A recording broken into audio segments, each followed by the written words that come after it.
Mengenai mezbah pembakaran ukupan, Keluaran 30 ayat 1-10. Haruslah kau buat mezbah tempat pembakaran ukupan, haruslah kau buat itu dari kayu penaga, sehasta panjangnya dan sehasta lebarnya, sehingga menjadi 4 persegi, tetapi haruslah 2 hasta tingginya. Tanduk-tanduknya haruslah seiras dengan mezbah itu.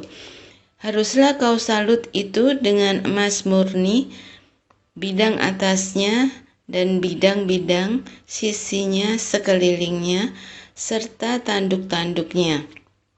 Haruslah kau buat bingkai emas sekelilingnya. Haruslah kau buat 2 gelang emas untuk mezbah itu di bawah bingkainya.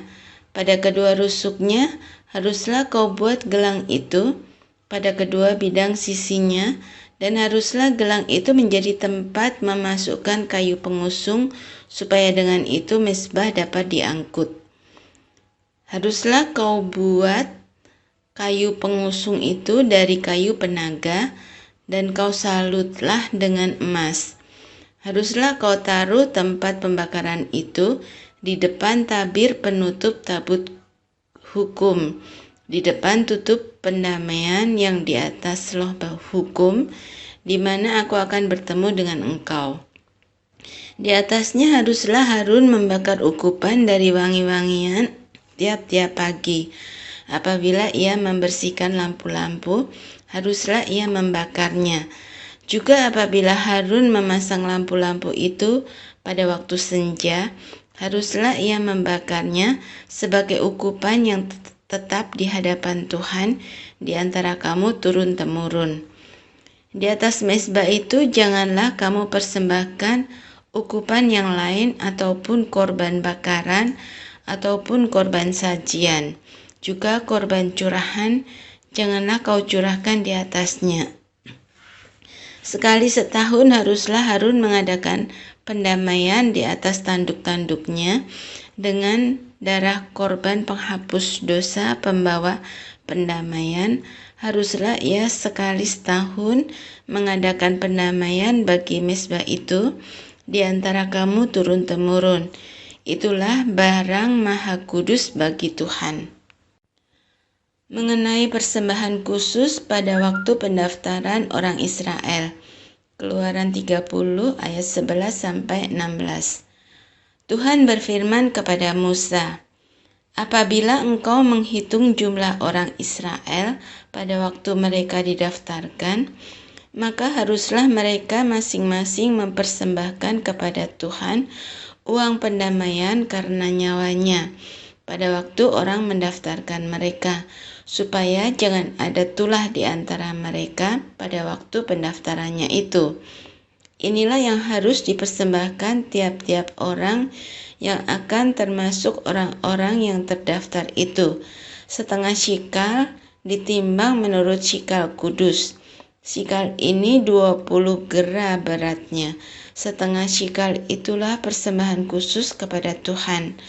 Setiap orang yang akan termasuk orang-orang yang terdaftar itu, yang berumur 20 tahun ke atas, haruslah mempersembahkan persembahan khusus itu kepada Tuhan.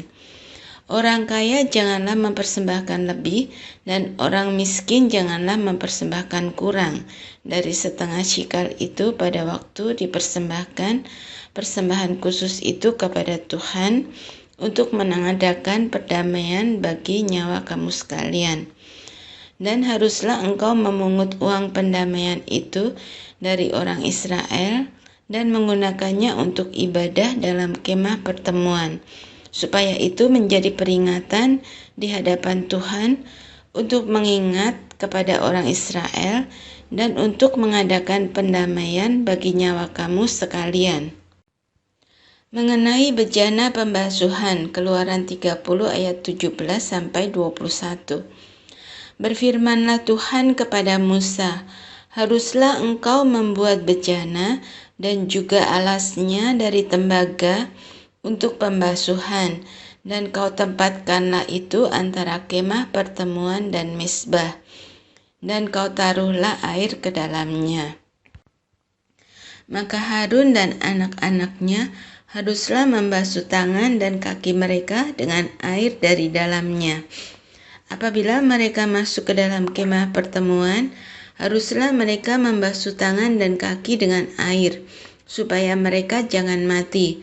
Demikian juga apabila mereka datang ke mezbah itu untuk menyelenggarakan kebaktian dan untuk membakar korban api-apian bagi Tuhan.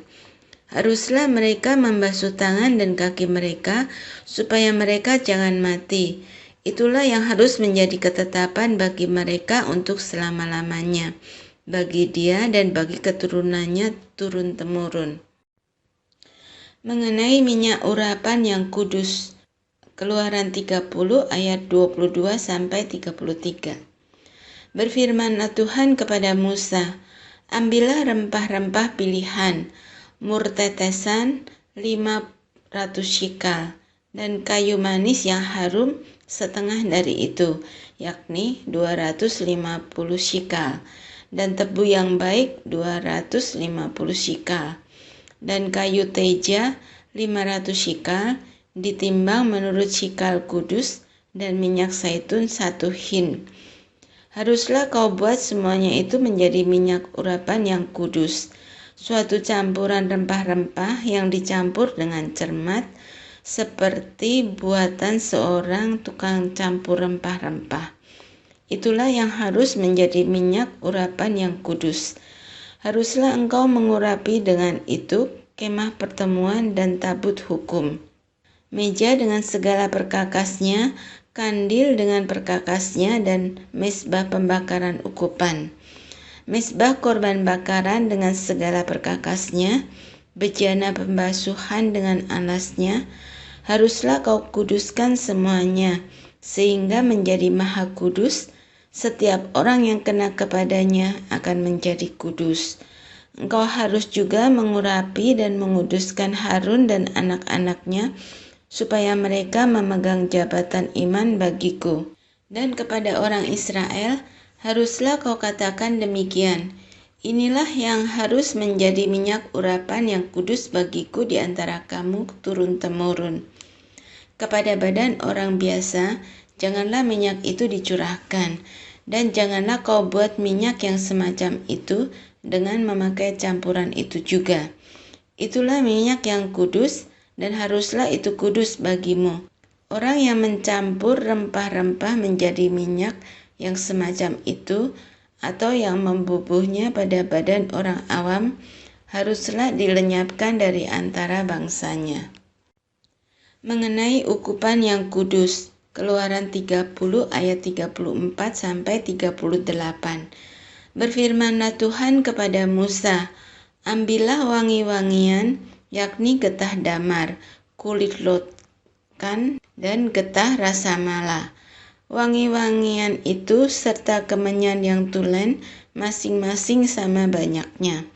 Semuanya ini haruslah kau buat menjadi ukupan, suatu campuran rempah-rempah, seperti buatan seorang tukang campur rempah-rempah, digarami, murni, kudus. Sebagian dari ukupan itu haruslah kau giling sampai halus, dan sedikit daripadanya kau letakkanlah di hadapan tabut hukum di dalam kemah pertemuan, di mana aku akan bertemu dengan engkau. Haruslah itu maha kudus bagimu. Dan tentang ukupan yang harus kau buat menurut campuran yang seperti itu juga, janganlah kau buat bagi kamu sendiri. Itulah bagian untuk Tuhan yang kudus bagimu. Orang yang akan membuat minyak yang semacam itu dengan maksud untuk menghirup baunya, haruslah dilenyapkan dari antara bangsanya. Besaleel dan Aholiab ditunjuk. Keluaran 31 ayat 1-11. Berfirmanlah Tuhan kepada Musa, lihat, telah kutunjuk Besaleel bin Uri bin Hur dari suku Yehuda, dan telah kupenuhi dia dengan roh Allah, dengan keahlian dan pengertian dan pengetahuan dalam segala macam pekerjaan, untuk membuat berbagai rancangan supaya dikerjakan dari emas, perak, dan tembaga, untuk mengasah batu permata supaya ditata, untuk mengukir kayu, dan untuk bekerja dalam segala macam pekerjaan. Juga aku telah menetapkan di sampingnya Aholiab bin Ahisamak dari suku Dan. Dalam hati setiap orang ahli telah kuberikan keahlian. Haruslah mereka membuat segala apa yang telah kuperintahkan kepadamu. Kemah pertemuan, kabut untuk hukum, tutup pendamaian yang terletak di atasnya, dan segala perabotan kemah itu, yakni meja dengan perkakasnya, kandil dari emas murni dengan segala perkakasnya, misbah pembakaran ukupan, misbah korban bakaran dengan segala perkakasnya, bejana pembasuhan dengan alasnya, pakaian jabatan, baik pakaian kudus kepunyaan Imam Harun maupun pakaian anak-anaknya untuk memegang jabatan imam, minyak urapan dan ukupan dari wangi-wangian untuk tempat kudus. Tepat seperti yang telah kuperintahkan kepadamu, haruslah mereka membuat semuanya. Peringatan untuk menguduskan hari Sabat, Keluaran 31 ayat 12-17. Berfirmanlah Tuhan kepada Musa, katakanlah kepada orang Israel demikian, akan tetapi hari-hari Sabatku harus kamu pelihara, sebab itulah peringatan antara aku dan kamu turun-temurun, sehingga kamu mengetahui bahwa akulah Tuhan yang menguduskan kamu. Haruslah kamu pelihara hari Sabat, sebab itulah hari kudus bagimu. Siapa yang melanggar kekudusan hari Sabat itu, pastilah ia dihukum mati. Sebab setiap orang yang melakukan pekerjaan pada hari itu, orang itu harus dilenyapkan dari antara bangsanya. 6 hari lamanya boleh dilakukan pekerjaan, tetapi pada hari yang ke-7 haruslah ada Sabat, hari perhentian penuh, hari kudus bagi Tuhan.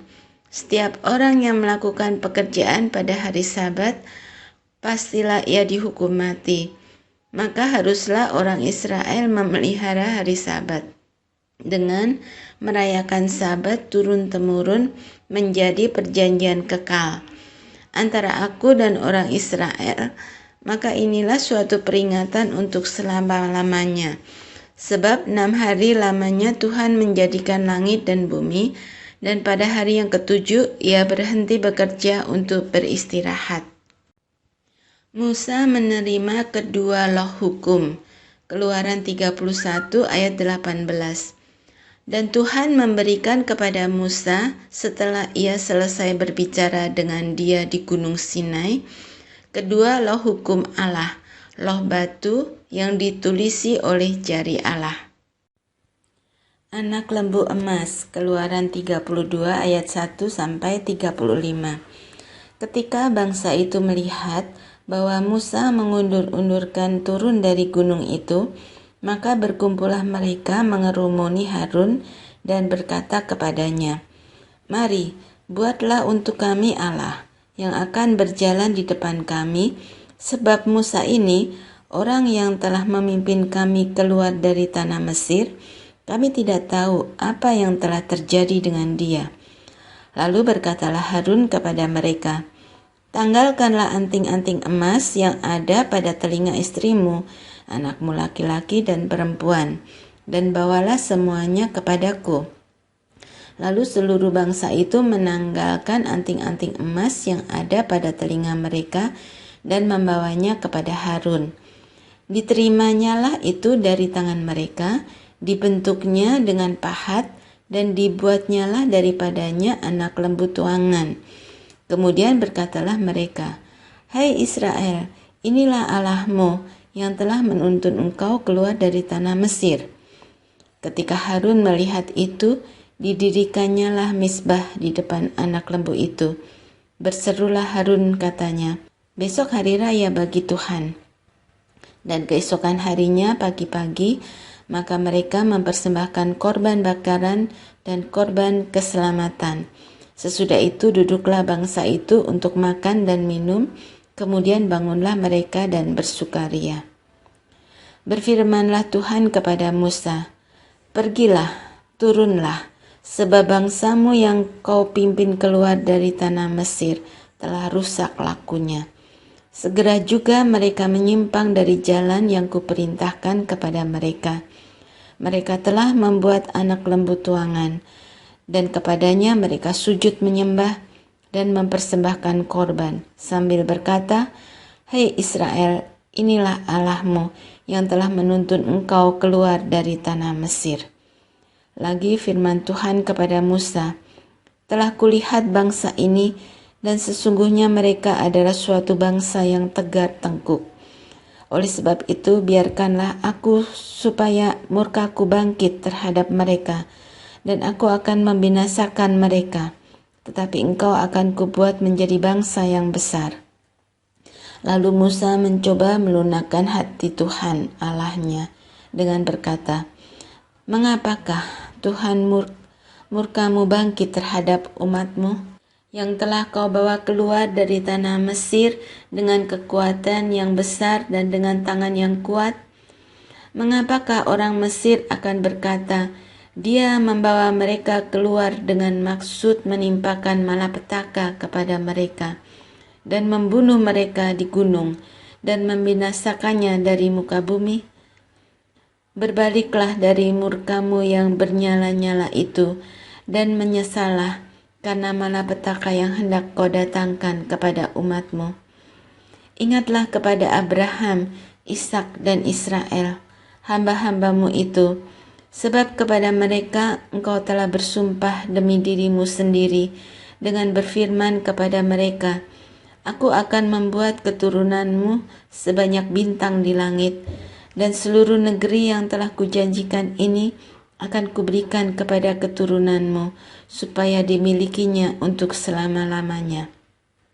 Dan menyesallah Tuhan karena malapetaka yang dirancangkannya atas umatnya. Setelah itu berpalinglah Musa, lalu turun dari gunung dengan kedua loh hukum Allah dalam tangannya. Loh-loh yang bertulis pada kedua sisinya, bertulis sebelah menyebelah. Kedua loh itu ialah pekerjaan Allah, dan tulisan itu ialah tulisan Allah, ditukik pada loh-loh itu.